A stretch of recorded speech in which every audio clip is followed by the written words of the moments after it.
जर तुम्हाला तुमच्या संपूर्ण इच्छा व आकांक्षा, घरामधील दारिद्र्यता व पैशांची अडचण नष्ट करायची असेल तर कालभैरवाची पूजा करणे चालू करा. पण काला अष्टमीच्या दिवशी कालभैरवाची पूजा करायला एवढे अनन्यसाधारण महत्व का आहे? कालभैरव हा भगवान शंकराचा 5वा अवतार मानला जातो. हे दैवत प्रथम दर्शनी उग्र भासले तरी भक्तांच्या हाकेला तत्काळ ओ देणारे आहेत. त्यांची पूजा करणे भक्तांसाठी नेहमीच मुक्तिदायक आणि सुखद असते.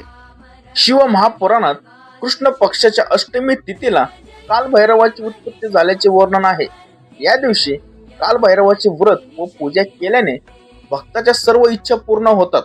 काला अष्टमी दर महिन्याला कृष्ण पक्षाच्या अष्टमी तिथीला येते. हा दिवस भगवान कालभैरवाची पूजा करण्यासाठी सर्वात शुभ मानला जातो. म्हणून आपल्या सर्व इच्छा व आकांक्षा पूर्ण करण्यासाठी काला अष्टमीच्या दिवशी कालभैरवाची पूजा ही करावी. माहिती आवडल्यास चॅनलला सबस्क्राईब करा. धन्यवाद.